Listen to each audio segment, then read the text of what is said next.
I'm comfortable being uncomfortable. And I look at that situation and want to solve that problem. It goes back to the very beginning of this conversation.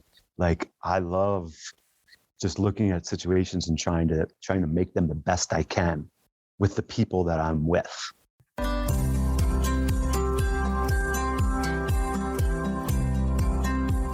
Welcome to the Dark Zone, an adventure racing podcast. This is your host, Brian Gatens. In adventure racing lingo, a dark zone is a time when, due to darkness or safety, teams are paused on the course before continuing with the race. During that time, stories are exchanged, friendships are kindled, spirits are restored, and teams have a chance to prepare for the next challenge. We hope that you make good use of this dark zone. We're glad that you're here. Today's guest is Petervary, one of the top ultra-endurance cyclists in the world. With numerous wins and course records in his name, he has won some of the toughest bike races you could find. What is less well known is that Jay began his career as an adventure racer, and he credits adventure racing as the sport that helped to form him into the person he is today. His topics are wide-ranging, his thoughts are broad, his enthusiasm is unbridled. He's as passionate today as ever has been about outdoor pursuits. Thank you, Jay, for joining us on The Dark Zone. Thank you also to Tanzi Navigation for coming on board as a sponsor of The Dark Zone. You can learn all about them at tanzinavigation.org. That's Tanz navigation.org. Listeners of The Dark Zone can enter to win a free copy of Mark Latanzi's book, Squiggly Lines, by emailing me, Brian, at ardarkzone.com. And again, thank you for joining The Dark Zone. Today's world doesn't lack for ways to grab your time and attention, and we're grateful to have you as a listener. You started off by mentioning how adventure racing was the cloth that cut you into ultra endurance bike packing, and adventure racing goes back now decades in America, and it goes back decades, started overseas and things like that, and it's grown over time. And you clearly have incredible success as an ultra endurance bike pack racer, but you did mention adventure racing. What was your AR career like? What were some of your highlights? It was really neat, honestly. Like, I was born, raised in Jersey, maybe not the best circumstances at home and things like that. But when I went off into college, after college, I started a business. And so I started to earn some income. And then I started to do outdoor sports. I was always an athletic kid, but I never really pursued outdoor sports, meaning mountain sports. And then once I graduated college, 93, I guess it was, just soon after that, I got introduced to mountain biking and through some motocross friends. And I was like, wow, mountain biking. And I just was like, I went full blown with that, like pretty quickly. And so it was hot and heavy in the early 90s, right? And but then within a year of that, like I met some friends, and we were like, they had drives. They were like, hey, did you ever see this thing, Eco Challenge, on TV? And we watched it. It was like the first episode of the Eco Challenge was British Columbia. I could remember it. And I was like, wow, like, that's cool. Immediately attracted to that. I was always like really interested in the mountaineering films and, that type of stuff, just like Everest stuff. And it was just like always fascinating to me. Didn't really see I was able to grasp it or not, but I just had interest in it. And then this adventure racing thing I was turned on to, and immediately we became tight with a small group of friends, and my now wife as well, girlfriend at the time. We got into this together, I would say. She actually joined a mountain bike team. I didn't, but I raced, and that helped me build the community aspect. And so this small group of us had eyes to do an AR event. And it was the Beast of the East was launched. It was the very first one of Don Mann's events. He was famous back in the day. And we were trained to go do this Beast of the East. And so immediately, like, I just got into mountain biking, but now all of a sudden we're going away on weekends to upstate New York and kind of up Northeast and like learning rope work, how to paddle canoes, the footwork, going to orienteering events. And so it was really exciting because it was just like all these new things, but I just love being outside. And, the bike was always something that we raced and did, and I excelled at that, but I was like I would consider myself like a rover, talented in all the disciplines. And then we started doing high tech races. So kind of, I don't know if you'd call them off-road triathlons of the day. And so that kind of like helped us train and introduced us to these different sports and hone our skills. And then we went off and did that Beast of the East. We did a prep race before that. And we ended up it was like, so now I'm starting to travel a little bit. We're starting to go out west and take vacations to go skiing, things like that. But we went west to do an AR event. And that was, it was a one and done event. It was out at, it was in Fort Collins at whatever lake that is there. And anyway, we had a host that put us up for the weekend. And that was Barry Siff. And Barry Siff wrote the first book that's dedicated to us, toy soldiers. It was an adventure racing how-to, if you will. And so anyway, it's such a funny thing. Like, so Barry's hosting us, but he wasn't doing the event. Our team was, but one of our teammates couldn't make it. And so we convinced Barry that night to like, dude, you're coming with us to do this weekend long. And he's like, and this is like the epitome of a roadie, like only knows triathlon run. He's a runner, the 5Ks, the marathon. So like just the stereotypical clean cut, doesn't want to get dirty, the whole thing. And he was like, no way. And we were like, Barry, you're doing this with us. And his personality was awesome. We just got along. We meshed well. And we did that race that weekend together. And he kind of got hooked. He ended up being our teammate for that Beast of the East event later on that following year. For me, I went from team to team. Back then, like it was just the networking. It was the same people, same events. I was kind of a workhorse. And it was awesome. It was a great way to travel. And I was fully entrenched in like adventure racing for 10 years plus, for sure. And it segued into like me doing like some ultra running or, doing the disciplines by themselves and the 24-hour mountain biking and all this stuff. But like, I was definitely like honed in on the adventure racing and did all this other training to go travel. And, I did a handful of eco challenges, did some primal quests. And just like, it was so fun just running around on these like unknown adventures and journeys. And I was kind of being mentored by like, say, I was young 20s. And at that time, that was a young man in sport. And I was being mentored by even the pod of people we hung around with. And we were called the Toy Soldiers. And we kind of made a name for ourselves. We were out of Far Hills, New Jersey. And we basically ran two teams out of that name. It was so much to learn. And it just like, it made me who I am today. And the sleep deprivation and like, I just found that great. And like going back to that mentoring thing. So I was having these mid-30s, 40 years old showing me this stuff, but I didn't know better. And so I just liked it. But I never really developed an opinion of it of like, I never had like a negative view of it, or I never like, you'll hear me today, the way I speak and things like, I don't use the words like suffering, or I don't put like anything negative. I just don't have in my language, because I don't think that's a great way to promote sport. And with my mindset, like I finished every single event I've done, and that's pretty huge.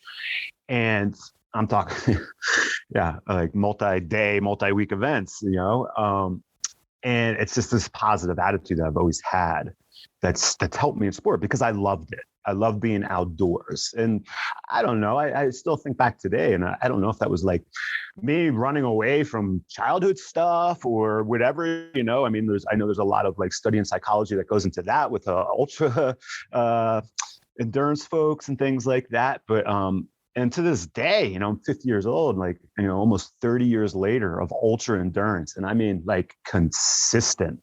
like several events a year, every single year for 30 years. And yeah, I'm mainly a bike packer for the past 15 years for sure, but I miss those days. And every time I talk about it, like I always bring up my AR days because that's really carved me out to who I am today. When I transitioned from like multi-sport, because honestly, like it was fun running around, but it was like, as you know, it can be a very expensive sport. I was there in the heyday of it when like getting sponsor money was like, it was good. Getting big brands on board and swiping a check to go do 3 eco challenges for a team of 4. Like, yeah, that was an amazing time and opportunity we had. And then, once like Burnett took that stuff off the air, like that stuff just dried up basically. And honestly, I kind of, after a certain point, I got fed up too with doing team sport. All this 3 and 4 person teams. I love that.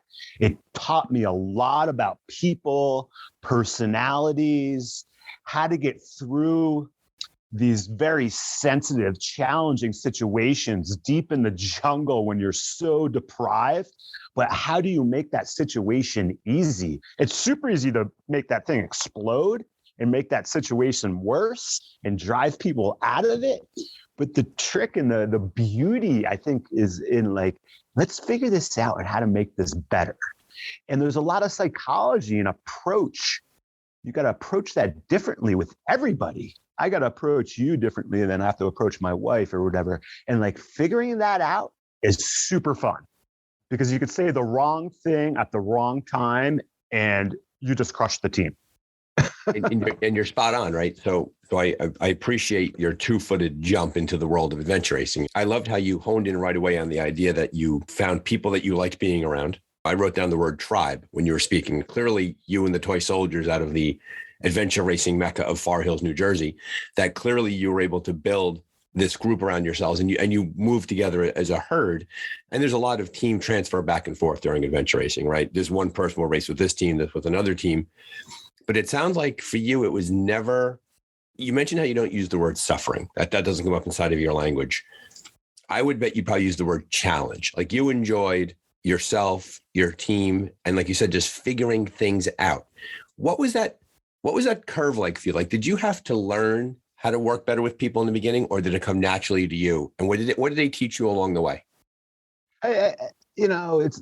Yeah. Like you said, like I love to use the word challenge. Something that just came to mind was like, I like problem solving and I like real world problem solving, like not crossword puzzles.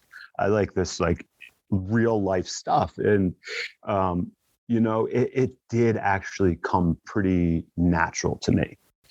And, and there again, I'll bring up my upbringing and maybe that's helped me there. I've had to have a lot of patience and deal with a lot of different situations and get through life on myself a bit, I might say.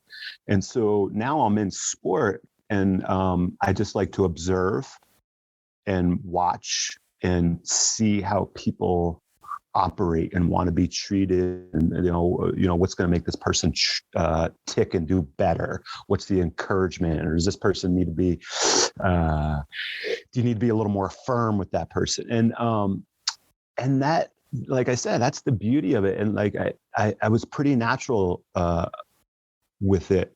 I don't know why, but I also think that's why I had the opportunity to be on these other teams, because I could just jump in with 3 people I didn't know and I could do the event with no problems and my personality will get along with everyone and I can add to the team, right? Like I want to be a team player. I'm not an I person and like I don't need that. I don't need the pat on the back. I don't need to be like, oh, I got us here.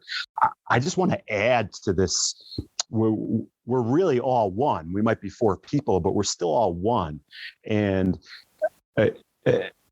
really, what's the goal? It's like, well, how are we going to get us to the finish line the fastest? That's how I was brought up. Like, and we weren't about finishing. Like, I was always a competitor, and we wanted to do the fast we can. So, what's that formula? And that formula is always changing. So my mind is always thinking like that. And that keeps me super engaged within the event and focused. My mind's not thinking about these other life things I have, because I really do enjoy that piece.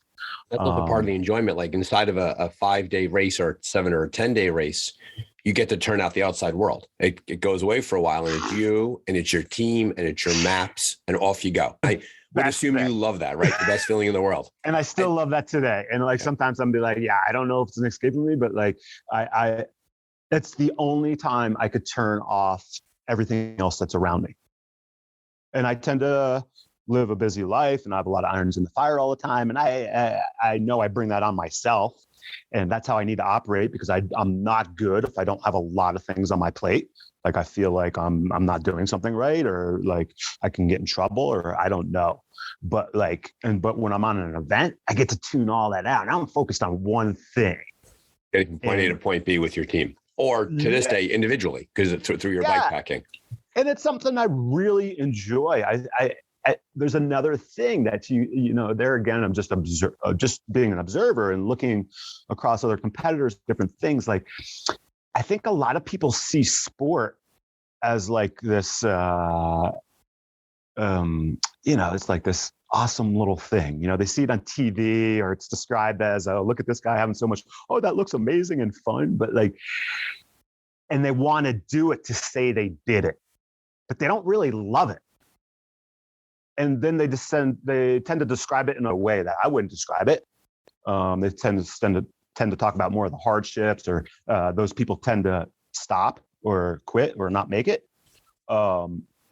And you know, it's much more difficult than it looks like.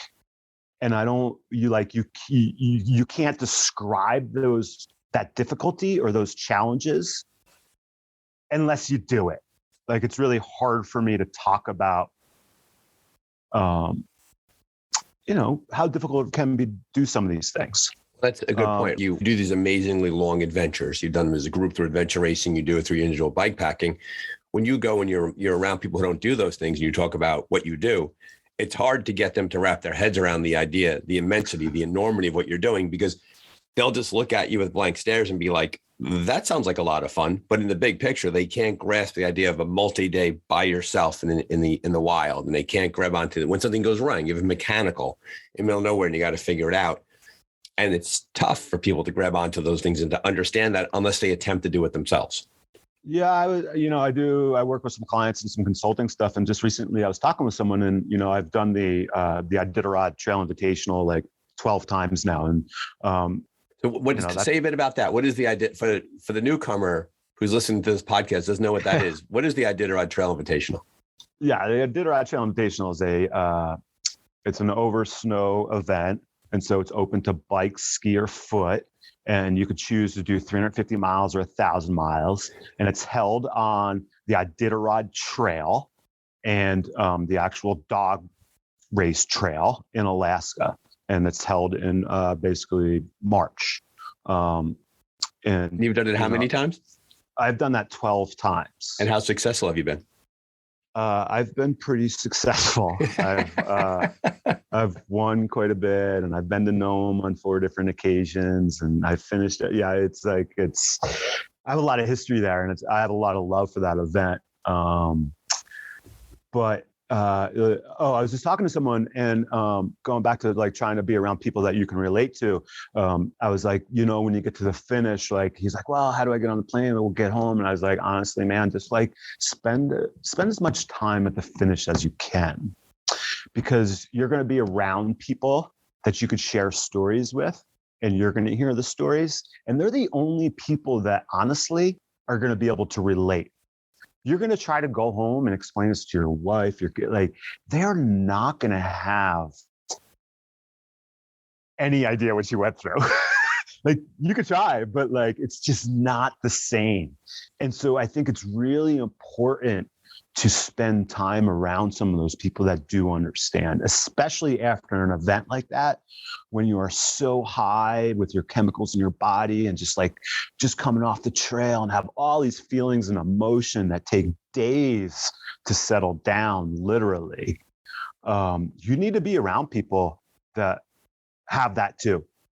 And I think it's super valuable, just in your own recovery per se. Because if you just like go, you're going to want to share that with someone, but it's like, it's just going to be different. When you finish a big event and you're at the finish line, people love it. I love it when the race is over and the race director is able to put together a big feed after the finish, and there's several hours there, and maybe there's some daylight, and you don't need to rush home right away, and you have a chance to sit with each other and sort of process all the emotions of the experience before you pack yourself up and go home. Because sometimes a race ends and you got to go, and all of a sudden an hour later you're in your car and you're like, I want to talk to somebody about this.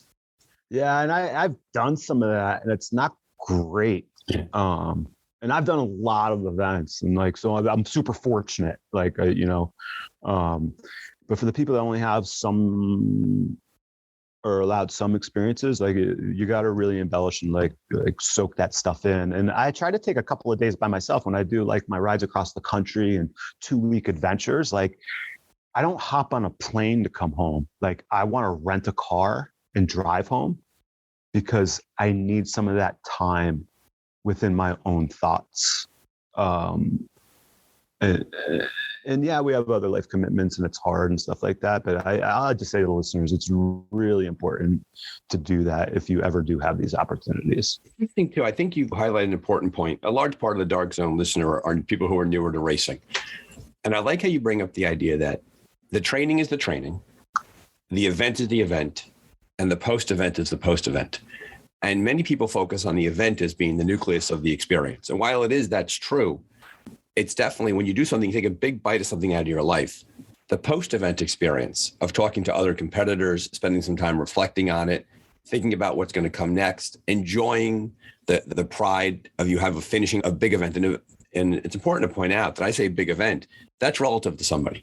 A big event could be a 5K to somebody. A big event could be a 10K. It could be a marathon. It could be a multi-day race. It could be an expedition level race. And so your big is your big. But I think what you're saying is, and feel free to point me in the right direction, the event is one thing, but the post-event experience, soaking it up, processing it, and using it to reflect is even more important on top of the race itself. It absolutely is. Like, and it's easy, okay, to put something on your calendar. Okay, so we do that. That's our big high there. And then, okay, so we commit to this fore part, which is the training and the preparation. And, I use this hashtag called do your work. And, that would be the work part, but that work's going to pay off during the event. And people can commit to that. And not everyone likes doing that part. I love doing that part. Like, you really got to enjoy the training as well, and keep it fun and figure out how to do that, and the preparation and logistics and like that kind of stuff, and the planning and the research and, the learning you could do along the way. You can look into the event, a little history and location. Like, there's a lot of things you could do to make that really fun. And so you do this and you commit to that, and then you have the event. But like we were talking about, like, we don't talk about or commit any time to the post. We celebrate with the champagne or whatever it is. Like, okay, cheers. And okay, well, that's over. And it shouldn't be. And it doesn't matter. Like, I'm not a writer. And some people love to do like, race recaps and this and that. And I'm not that type of person, but I do want to be around and talk about my experience with other people, or be just even by myself. Is, like I said, like, sometimes like I want to drive home because I just want to be within my own thoughts. And that's good enough for a post for me, because I did have some time to kind of relax and calm down. Like, when I'm riding my bike for 2 weeks straight and just stop suddenly, I can't jump into the real world. That is impossible. And if I do, I'm going to be grumpy and like weird. Like, I know this. My wife knows this. She's like, dude, like, you need to like back off, take a few days. Like, and I think that's just nature of a human being. And there again, like, if you only have these opportunities once, you better enjoy it. What's your take on people who, there are many kinds of people do many kinds of races. What's your take on people who they do the race for the purpose of saying they did the event. Have you seen that transformation in yourself and in other people, the motivation behind why they race? Does it start with, I want to show the world what I can do? Yeah. And does it turn into, I can do it? So the question is the idea that when people get involved in events, whether it be a distance wise, people will start very often to show the world they have something to prove to the world, to themselves, that they could do this thing. And I always like to say that the thing is relative. I hit that point all the time because I never want anyone to feel as if their event isn't enough. If it's hard for you, it's enough. And over time, there's a transformation in why they do the thing, and they become different people on the other side of it. Have you seen that in the people you work with, seen it in yourself? Like, is your motivation today the same as your motivation 30 years ago? I have watched a lot of this change. And not everyone's going to like me for talking the way I do on this subject. And I'm okay with that because that's not why I'm on this world. Like, it's okay. And I'm comfortable with myself. And I've seen it change. Not everyone has. If you're 30 getting into sport, you haven't seen it change. I'm 50 in sport and I've seen it change. And there's different types of people doing these adventures now than there used to be. And there's different drives behind different people doing these things. One of the biggest things is social media has changed the human being and the adventurer, because people do want to talk about it. And they do want to say, I'm doing this, look at me. And so I get a lot of questions about the Tour Divide event. And another thing that has really changed is like with what I do, I don't know if adventure racing does it. I'm sure to some level they do. But like with bikepacking events, there's 24-hour live tracking. Very common nowadays. Even the smaller races now have live tracking. Yeah. So, and sure, that creates an audience. I was around when this was born. Okay. Like the tracking I started with was going to a payphone to call an 800 line and say, hey, this is JP. Here I am in Steamboat. I had an awesome day. Oh, I just got crushed by lightning. That was super fun. All right, man, I'm at mile, whatever. Peace out.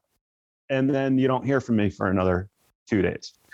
Okay, but now we have 24-hour live tracking. Okay, so now going back to this, how it's all changed. People so I talked to a lot of people about the Tour Divide event, which is a bike pack event that really started bike packing. It's something I've done now, I guess 7 times, Canada to Mexico, off-road. I've been chasing that record for years. I was super driven by it. I go for different experiences. It's really shaped me as well. And people want to do it. It's super famous. Like, I want to do the Tour Divide, and people want to do the Tour Divide. And the Tour Divide is supposed to be a race, not a tour.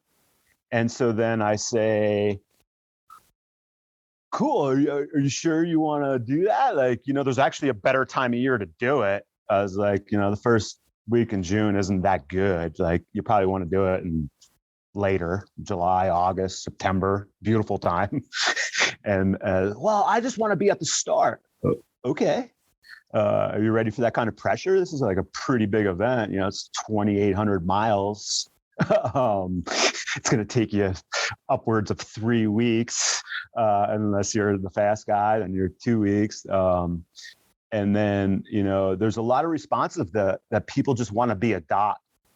People want to be a dot on a screen. And that's the wrong reason to do it. I'm sorry. And I see it. And it's like, I there's another thing I say, and it's called set yourself up for success. And like, that's not setting yourself up for success because you want to go do a 2,800 mile ride to be a dot on a screen, or because you want to talk on your social media for literally a year or 2 in advance and saying, I'm doing this, and you're putting all this pressure on yourself. Like, honestly, like, you're telling the world that's like, do you even know, like, do you think you're going to make it? Like, that should be your first goal, is like, I want to like try and do this so I can finish. And what I see is, and unfortunately, like this is common, like people put all this like hype into it, want to be this thing, and they're done in 3 days. Like quit. Yeah, they've set the expectations so high they can't live up to them. The expectations are so high. They spoke about it so highly on their social media, and then they just weren't ready for it. They didn't really realize what they were getting into, and that's fine. I love people taking like on these big adventures and challenges, but I'm gonna say like it's just changed. And I'm not saying good or bad. It's just changed, and I've witnessed it. And it's definitely different than it has been in the past in terms of different. Like it used to be. So when I first started doing the Iditarod race, it was like 2007, and like there was like 30 of us, and everyone I would say was just an adventurer. Like there wasn't. Maybe you specialize in something, but it wasn't like just cyclists or just hardcore skier or just this run. Like I would call the people adventurers looking for an adventure. That's why they went to Alaska to try to go across Alaska, because they were adventurers. There was no social media then. It was like pretty raw. And like these people are just out for an adventure, like whatever. And, now like there's definitely, specialized in disciplines coming out, pro riders and this and that, because there is this social media aspect to it and quote unquote influencer deal. And this all also ties back to money and sponsorships. And so some people are just trying to paint this picture as an adventurer to gain followers and have influence to work sponsorships. But are they really an adventurer? Or are they more of a marketing person? They're business people. They're business social media people, good on the back end, but like, are they really adventurers? I'm not going to say they're not. And it's not to everyone, but we see a lot of that. And it's across the board. Like you can make yourself up to be anything you want on social media or on the computer. And you don't have to be that person at all. So I think what you're saying is that there's a cohort of people in adventure today who they recognize that they need to generate interest in what they do. So as a result, they spend a lot of time facing outward to the world, and they lose sight of what the event is really about. The event becomes the vehicle for more followers and more buzz and more Instagram talk, where in reality, the adventure experience falls away, and it's more about generating interest in what they're doing. Absolutely. And, and it's to the point where I've seen it, like where some of these people they're not even respecting the founders or the original intent of something, or they just don't want to understand that, and they almost want to like turn their head to that because. So say more a bit about that. What was the original intent then? Talk a bit about that, because there are people listening to this who are dipping their toes into the water for the first time, and we should talk more about the original intent. Like, what do you think the Don Mans of the world and the eco challenges and the early bikepacking experiences? What was the original intent of those experiences? What did they want to do? Oh, they wanted to challenge the individual in a most, in an authentic, raw way, if you will. And it was about a self-challenge, or in the case of a team, a group challenge. And that's all it was about. And it was to take home this, this personal experience and to problem solve. And yeah, it was, and we didn't need, there wasn't a lot of rules back then, it was very understood, self-supported, like didn't really take too much more describing than that. There was also a bit of a wild, unpredictable aspect. Like you mentioned the idea of the live tracking, that when you set off into the woods or on the road, and you didn't have access to immediate contact with the outside world through your phone or through Instagram or through Facebook, there was that sense of just, we are on our own out here. We have to figure this out, and we'll see you on the other side. And that's kind of gone away through live tracking and through ubiquitous social media. At the start of live tracking, like, I was the guy that stood up and said, I don't want to carry a tracker because I don't want competitors knowing where I'm at. Like the tracking has changed to like competition.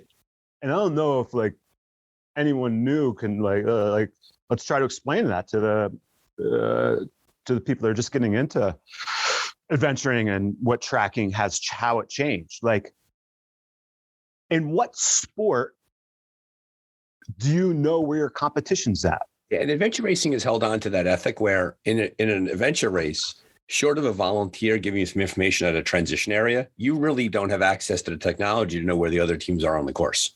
And I think that's beautiful. Like, that's not in bikepacking anymore, because like anybody could flip open their phone and you could see where you're at in relative to where everyone else is at. And that type of knowledge influences your decision making. So could there be a bikepacking setup where much like in adventure racing, we have to seal our cell phones in packets? Could you have a bikepacking setup where the GPS units are independent of technology, and you just leave at a certain time and you can't look at your phone for the event? And that's a bit of an honor system thing. Yeah, I suppose you could, but that would be like definitely an organized event with a race director, and I think it would be so hard to monitor. I would love to see that, because like, I think that's where somebody's skill really starts to shine, is like managing your own time and not based on somebody else's positioning to you. And like, this is coming from a competitor. That's like, I like that. Like, I don't want to know where my competition's at. Like, I don't want my competition to know where I'm at. And like, I don't want them to know how much sleep I got, because this is all information that's going to help you, or it's going to help dictate decisions. And back in the day, like a real competition, like you don't know what's going on with the competitor. And that's changed a lot in bikepacking. And people study that, and they use it to their advantage. And it took me, like, I was like totally against it for a while. And I was just like, I had to cave myself, because it was just like, I'm not doing myself any favors anymore. Like, because eventually your opponent had an advantage knowing where you were, but you didn't know where he or she was. Yeah. And it was just like, that's the old school days we could talk about, remember when, and blah, blah, blah. And like, whatever. It's just different. The world has just changed. It's just different. And and that's all. Not everyone, like, sometimes not everyone wants me to bring that stuff up or talk about that, but I think I'm also truthful about it. I mean, here's a question. So what's the same? So it's easy to talk about what's different over time, but what do you think remains the same in the sports that you do? What hasn't gone away? I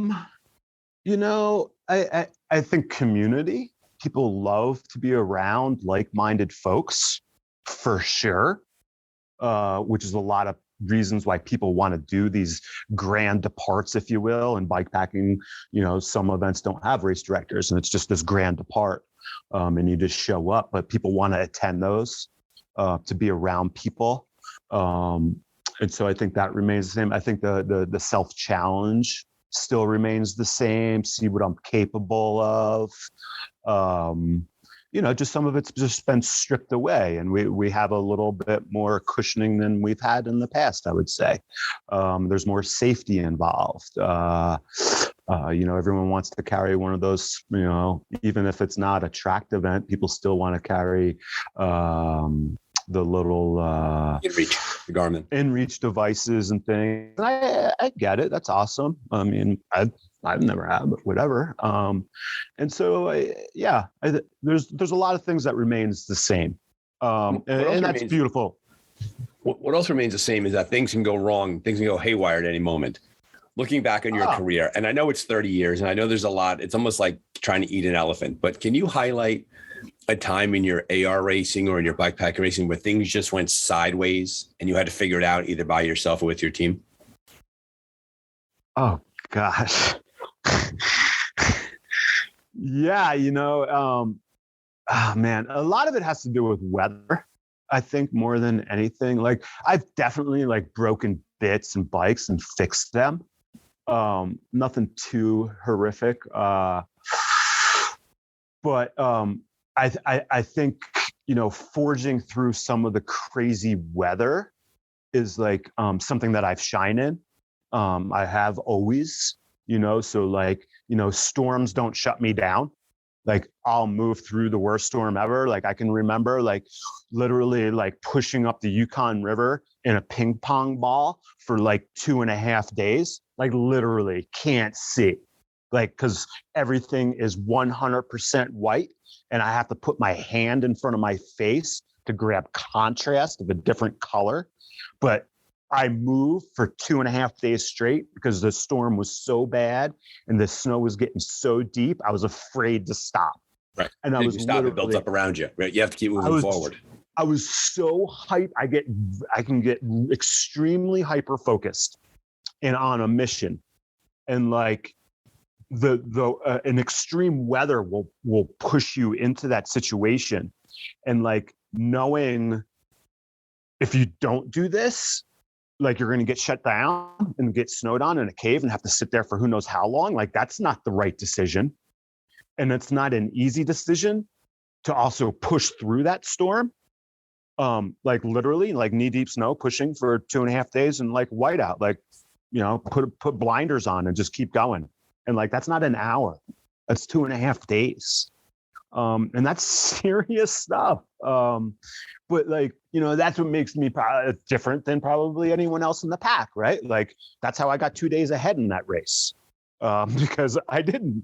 There is a certain comfort in recognizing that the only way out is through. Like I have no choice here but to keep going. And there's a certain level of ease in that. And there's a crazy commitment to that because like I put myself in those situations on purpose because I know it's going to make me commit. And it's the same thing. Like I love events where you can choose your own equipment. Because I choose equipment to push me. I don't bring a super comfortable sleep system. I bring one that's skimping, half-assed, and cold, so I can't stop, or so I get cold, so I must keep moving. And getting trapped in mountains in Kyrgyzstan when it's like snowing and raining at 14,000 feet, like you can't stop on top of that mountain. You must get down. No matter what it takes, and like I've pushed myself off the top of a mountain in Kyrgyzstan with like a buckling knee because I don't have an ACL. I'm puking on myself because I got myself so nauseated and upset. And I got myself in such a weird situation that I didn't have a choice but to keep going. And I made it. And like getting through those situations, oh my gosh, like you want to talk about like feeling good after something, like that's the drug, is like you have all these endorphins that are so high and you're in such a touchy, serious, challenging situation, and then you get through that and wow, you look like that's something to look back on. And like that's how I get my confidence, right? Like because wow, I just overcame that. It's also scary because people are like, dude, when are you going to stop? And like, I'm always looking for that, like, what's further? How can I go further? What's Jay capable of? And this is a personal thing. This is definitely not for everyone. And like, I don't suggest it. Like I say, like, I'll share everything I do. I'll tell you everything I do, but I don't suggest what I do. Like that's something that's like you gotta have that. But like, I'm so curious of my limits.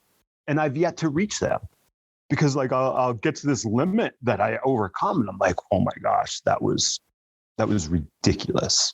And like even explaining it on a podcast or talking about these situations, like it might sound like serious, but like in the moment, it's even like real serious.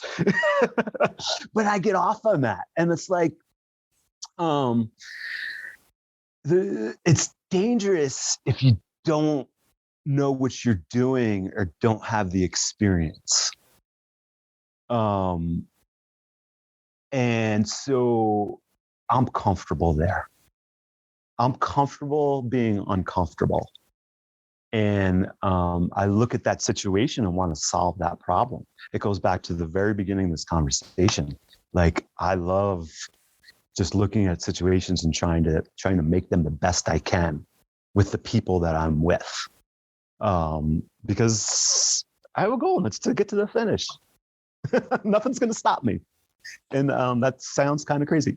Right. Well, it's not crazy, right? Because in many ways, what you're doing here is that you're drilling life experience down to its barest essence. There's a thing in front of you, and you're going to accomplish that thing. And you're going to have the capacity, the equipment, the personality traits, the fitness to accomplish that thing. And you keep looking for the next thing in front of you, whether it be adventure racing, whether it be solo adventures, the Iditarod, the ITI, no matter what it may be, Kyrgyzstan, that you have yet to find the thing that you can't get your way through. And I don't know if I'm going to find it. And like, honestly, I'm definitely a different person than I used to be. I was definitely very hungry, chasing every single thing, and was definitely showing up to absolutely win. Although that's not really what it was about, but that's how I prepared. Like, I am here to do my best, and that's how I prepare. Is at a high level. And that was slipping away. Like I just wasn't getting satisfied by that. And so then I started doing events for different reasons, to go talk with the people and just have a different experience. I've done routes over and over again. So, and I've had some of that, and that's been fun. I've been mentoring a 15, 16-year-old kid over the past couple of years. That's been super fun and different. And like, now, like, I'm sharing so much and doing more teaching and consulting, and like, that is super satisfying for me. Like, I'm definitely finally turning 50. I might be finding something, as I'm still always going forward. The roads turn, and, I'm just a curve in a road right now, and it feels really good. Because it is about watching others, teaching others, and that stuff is so much more satisfying. And it's like, I want to talk about that because it's better than any win I've ever had. You won't really hear me brag and talk about, I won this and won that. Oh yeah, I just won. And like, no, like, people are, oh, how'd that race go? And I'm like, yeah, I did good. Yeah, it was good. And it's going to be the person next to me and be like, yeah, dude, he won. And I'm just going to, yeah, whatever. Like, that's like not that satisfying, honestly, because I'm always looking for a limit. Like, that's what I'm looking for. There are my limits.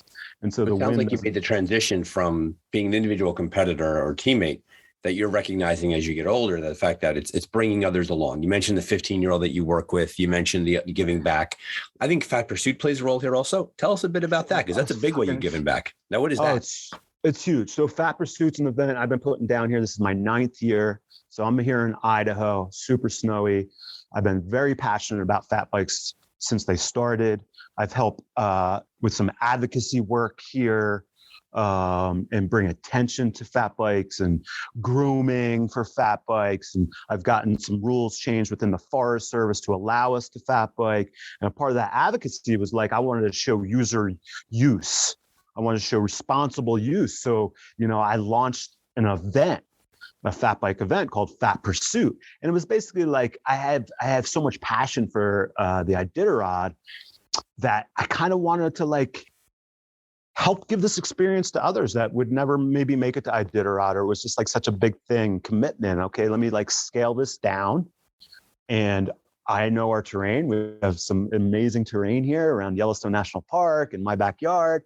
And then with the advocacy, I was like, oh man, I need to put this event on. I don't want to share like what I do, but I also want to show this user group and show the snow machiners and shared use. And so it was like a multifaceted thing. Then I launched it, and it was like, it's super fun for me. It's a ton of work organizing an event.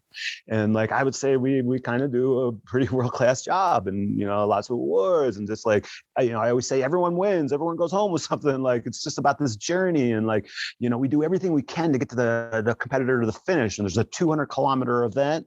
So 124 miles on snow, like that takes a couple of days. And, and then we do a 60-kilometer, and that's no joke either. That's still 36 miles on snow.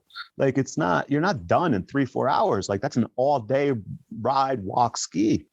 And so, yeah, and we're now in the 9th year. And then like somewheres along the way, about 4 years ago, I was like, I seen this transition, right? Earlier, we were talking about like the different user groups and coming in and blah, blah, blah. But like, I seen like how cyclists wanted to become winter riders, but they were missing the winter skills.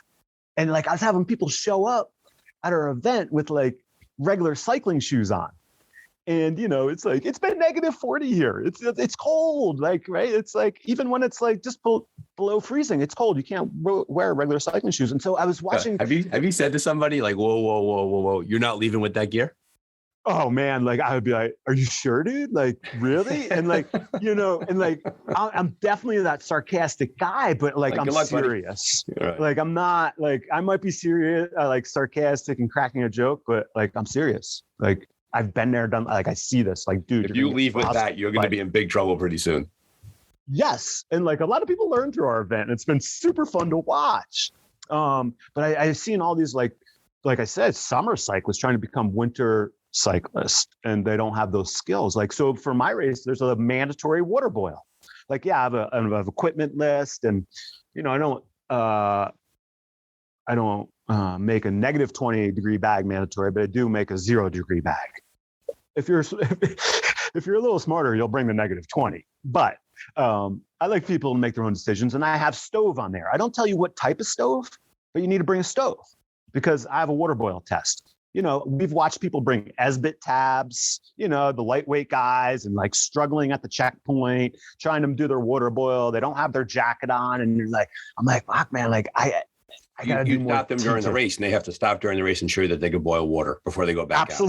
Absolutely. Water boil test. And it's just like, because I know, like, I've been that guy. Like, I see these equipment lists, and like, I'm the guy that's like duct taping the stove to my bike because I'm never going to use it. I know how to use it, but there's so many people out there that like don't even know how to use it. Like, I see tags on equipment, tags on stoves, just like not proper gear. And I'm like, I know, like, one, you don't have the proper equipment, and two, I'm almost positive you don't have the skills. So like, how can I help that community? So then we launched camps. So now I have 2 winter camps, and my first workshop starts this weekend, and the workshop is to help prepare the people for the race next weekend. And then after that, then I do a more thorough 5-day camp. The workshop's 3 days. And it's been a really, really cool thing for me. It satisfies me in so many ways. It's definitely a labor of love. But there again, it's going back to that, like, the winning events never really satisfied me. It was just something I did, and like, I've been lucky to work hard at it, and I just have a good work ethic, and naturally I've been good at it, and I work at things. I'm a tinkerer. I try to figure things out. So I've just done well in events, but like, this part of it is like really satisfying. Well, it's clear from what you've done is that you've taken your personal ethic of helping your team move forward as efficiently as possible, and you've applied that to an entire community. That's what you've done. Yeah. And it's like, like, it's just like, everything's been very natural in my life. There's times I got to push for things and stuff like that, but I would say my life's been very organic. I come from a construction background. I managed my own construction business, worked hard. But then like, I seen this opportunity early on, like with like JP, and like, wow, he's doing good at these events. And people were approaching me, and like brands, and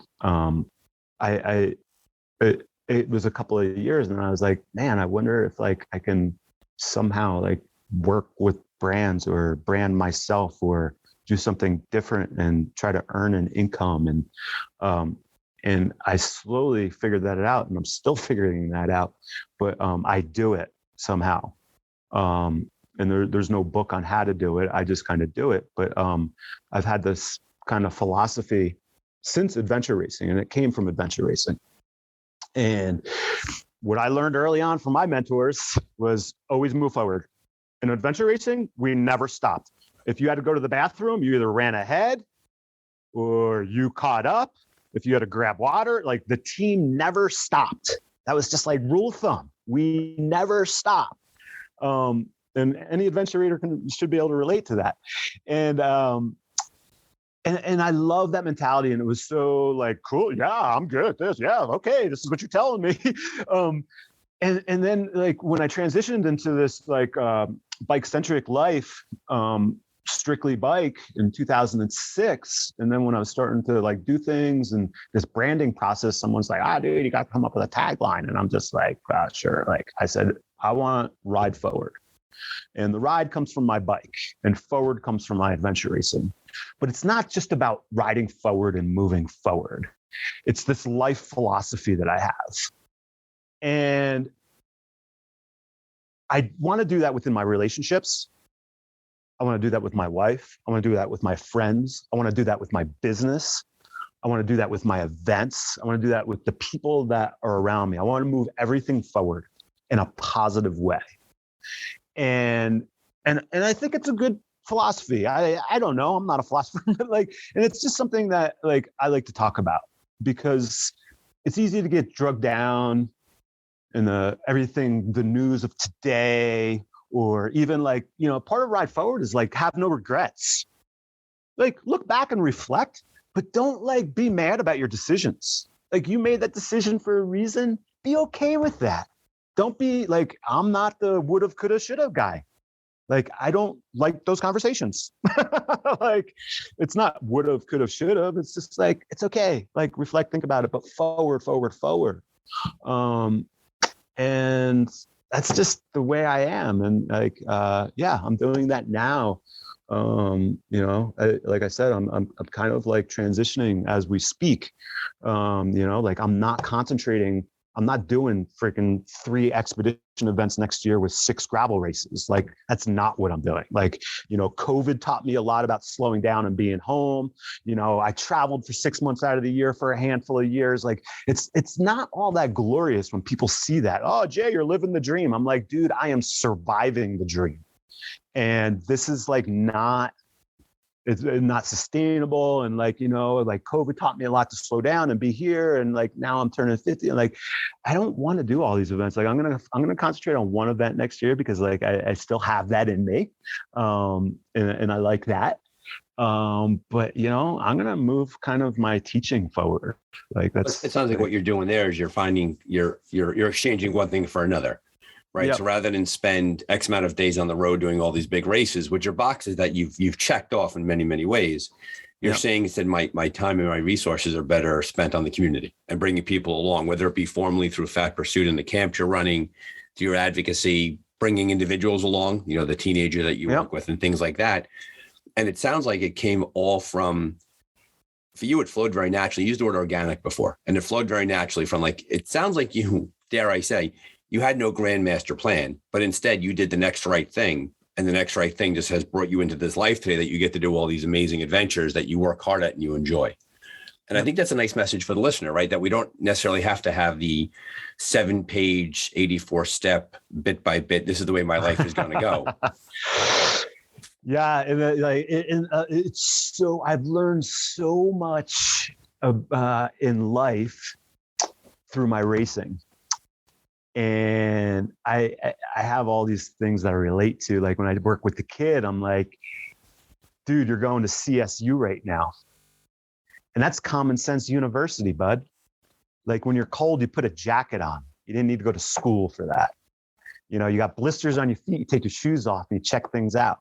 Like, you just don't keep like walking around and like, doing this stuff to yourself. And like, we laugh at CSU, Common Sense University, but it's like, I relate that to my life stuff too. And then there's like another thing, like I've brought from my racing that I bring into the real world, and I try to teach people.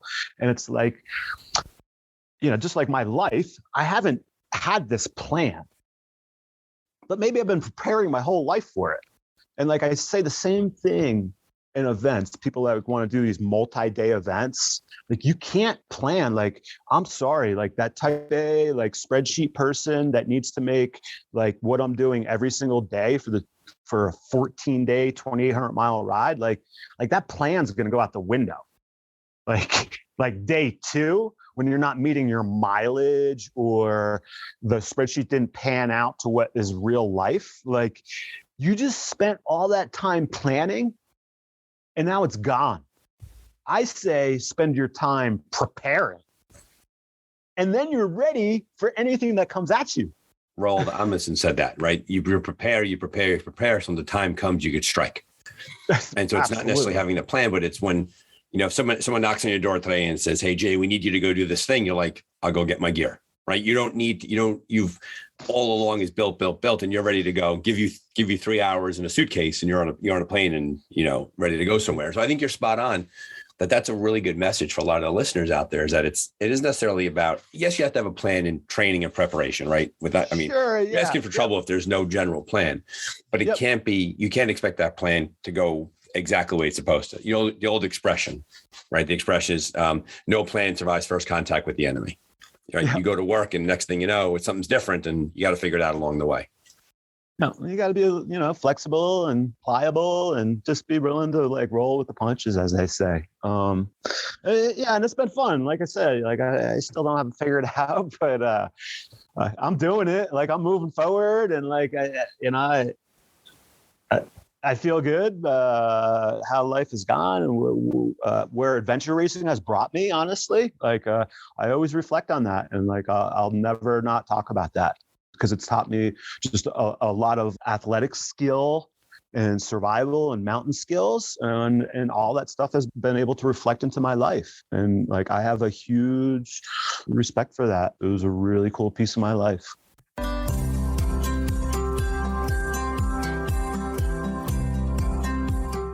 Thank you, Jay. As promised, Jay's excitement and enthusiasm for all things having to do with challenge in the outdoors came across during his interview. I am grateful for his time, and I hope that you enjoyed listening as much as I enjoyed speaking with him. If you enjoyed this episode, please pay a visit to your podcast streaming platform of choice and leave us a review. That is the best way to spread the word. Also, always feel free to reach out to me, Brian, at ardarkzone.com. Your feedback and guest suggestions are always welcome. Thank you to our sponsors at Tansy Navigation for their support, and thank you listeners for joining us at the Dark Zone. Have fun out there.